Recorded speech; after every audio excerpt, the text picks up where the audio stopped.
You know, it's not fair. For the last 6 months, I've watched Wheezy Waiter, Christina Horner, Michael Aranda driving around in their free cars, with their free gas, having fun with the Ford Fiesta movement. Well, you know what? Screw the Ford Fiesta movement. This is the AMC Javelin movement.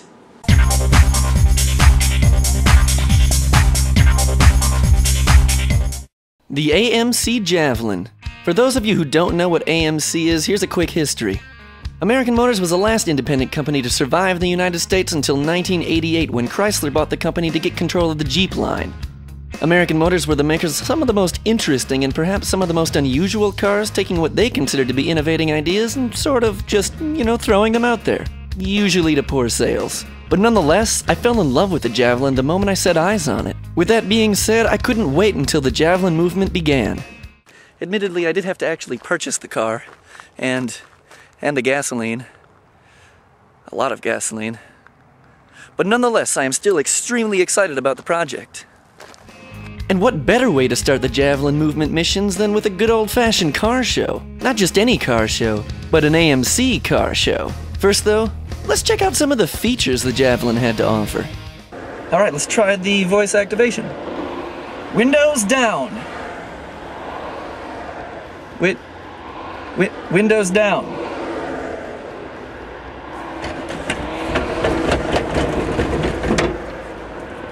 Yeah. Okay, so no voice activation. And there weren't many other luxuries in the muscle cars of the early 70s either. But what they lacked in luxury options, it made up for in other ways.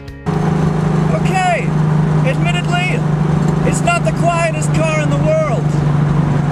But if you're ever driving around with somebody that's really annoying, and they decide they want to tell you about what country the trumpet originated from, there's a very simple solution. What? Sorry! You'll have to tell me later! I can't hear you! It's a nice feature. And so is that rumble.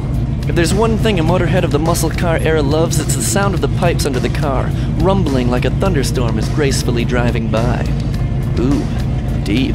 With that, it was time to head off to the AMC car show.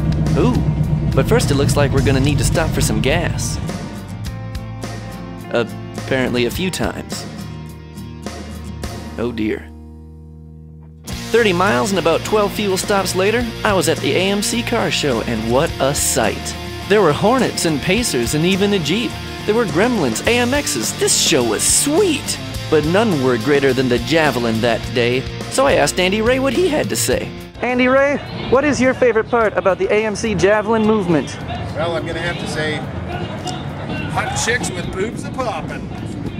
That's strange. I don't remember my car coming with a babe. Wheezy Waiter taught me a while ago while drunk at a bar that a mission video just isn't a mission video without a proper pose next to your ride. After trying several angles, I decided to leave the posing to the professionals and borrowed Andy's free Javelin babe. With that out of the way, I went off to ask Dale Jones, fellow Javelin owner and movement participant, how environmentally sound the Javelin really is. Hey Dale. Yeah. Do AMCs come in green? Definitely. We have many greens. Cool. This just happens to be one example. Very lime kind of a green. Let's call it green mist. What's the gas mileage? Gas mileage. Not good. Well, how is that green? Because it's got a big engine in it, so it's not good gas mileage. But how is it green? How is that green? Look at the paint. It is definitely... The paint is green. It is the color green. Yes, exactly. Okay, so not very environmentally friendly. Admittedly, I could have probably figured that out from the rockin' 12 miles per gallon I get in my own car. As the day carried on, the party kept a-hoppin', and it wasn't too long before it was time for the award ceremony. In our car club out here in Las Vegas, award time always gives me a sweet guarantee. See, I'm not the only Javelin owner in the Southern Nevada AMC Club, but I do happen to be the only Javelin owner in my class. What that means is all I have to do is show up, and I win an award. But let's just say that little discrepancy doesn't stop me from overly enjoying winning it. Alright, you did. Great! Oh my God!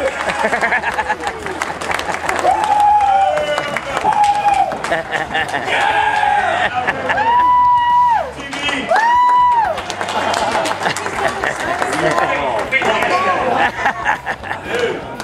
He's obviously off his medication. You like where that came from? With the end of the awards show, we sat around for a while, chatted about the show, and then it was time to head home.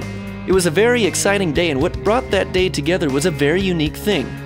American Motors was a company that simply put out a product to sell to its customers. And now, 20 years after the company closed its doors, people are coming together to turn the products they love into a community of good friends, fun events, and a great experience. When you get a classic car, you have to deal with the fact that 70% of the time you own it, you're going to be fixing something on it. But with that, you also get this. You get new friends, new experiences, new stories, and along with that, you get to share your own. Cars these days, they need to meet specifications that don't allow for the creativity, the raw power, and the emotion that many of the classics seem to just omit from the very sight of them. So with that, I end this mission on these final words. Well, it's not the most fuel-efficient car in the world. It's not that practical. There's no fancy gadgets. But I can tell you one thing. It doesn't get much more fun than this.